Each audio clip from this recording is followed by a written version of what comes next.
बादशाह अकबर घुड़सवारी के इतने शौकीन थे कि पसंद आने पर घोड़े का मुमांगा दाम देने को तैयार रहते थे। दूर दराज के मुल्कों जैसे अरब, पर्शिया आदि से घोड़ों के विक्रेता मजबूत व आकर्षक घोड़े लेकर दरबार में आया करते थे। बादशाह अपने व्यक्तिगत इस्तेमाल के लिए चुने गए घोड़े की अच्छी कीमत दिया करते थे। जो घोड़े बादशाह की रुचि के नहीं होते थे उन्हें सेना के लिए खरीद लिया जाता था। अकबर के दरबार में घोड़े के विक्रेताओं का अच्छा व्यापार होता था।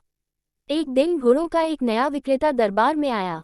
अन्य व्यापारी भी उसे नहीं जानते थे। उसने 2 बेहद आकर्षक घोड़े बादशाह को बेचे और कहा कि वह ठीक ऐसे ही 100 घोड़े और लाकर दे सकता है, बशर्ते उसे आधी कीमत पेशगी दे दी जाए। बादशाह को चूंकि घोड़े बहुत पसंद आए थे, सो वैसे ही 100 और घोड़े लेने का तुरंत मन बना लिया।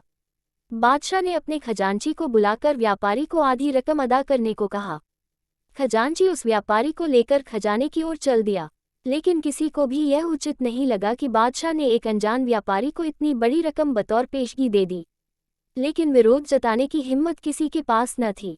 सभी चाहते थे कि बीरबल यह मामला उठाए। बीरबल भी इस सौदे से खुश न था। वह बोला, हुजूर, कल मुझे आपने शहर भर के मूर्खों की सूची बनाने को कहा था। मुझे खेद है कि उस सूची में आपका नाम सबसे ऊपर है।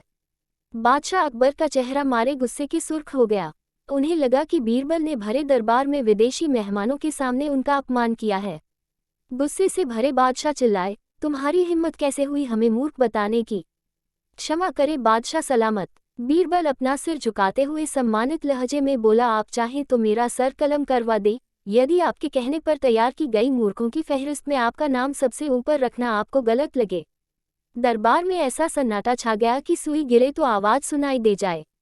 अब बादशाह अकबर अपना सीधा हाथ उठाए, तर्जनी को बीरबल की ओर ताने आगे बढ़े। दरबार में मौजूद सभी लोगों की सांस जैसे थम सी गई थी। उत्सुकता व उत्तेजना सभी के चेहरों पर नृत्य कर रही थी। उन्हें लगा कि बादशाह सलामत बीरबल का सिर धड़ से अलग कर देंगे। इससे पहले किसी की इतनी हिम्मत न हुई थी कि बादशाह को मूर्ख कहे। लेकिन बादशाह ने अपना हाथ बीरबल के कंधे पर रख दिया। वह कारण जानना चाहते थे। बीरबल समझ गया कि बादशाह क्या चाहते हैं। वह बोला, आपने घोड़ों के ऐसे व्यापारी को बिना सोचे समझे एक मोटी रकम पेशगी दे दी, जिसका अता पता भी कोई नहीं जानता। वह आपको धोखा भी दे सकता है, इसलिए मूर्खों की सूची में आपका नाम सबसे ऊपर है। हो सकता है कि अब वह व्यापारी वापस ही न लौटे। वह किसी अन्य देश में जाकर बस जाएगा और आपको ढूंढे नहीं मिलेगा। किसी से कोई भी सौदा करने के पूर्व उसके बारे में जानकारी तो होनी ही चाहिए। उस व्यापारी ने आपको मात्र 2 घोड़े बेचे और आप इतने मोहित हो गए कि मोटी रकम बिना उसको जाने पहचाने ही दे दी।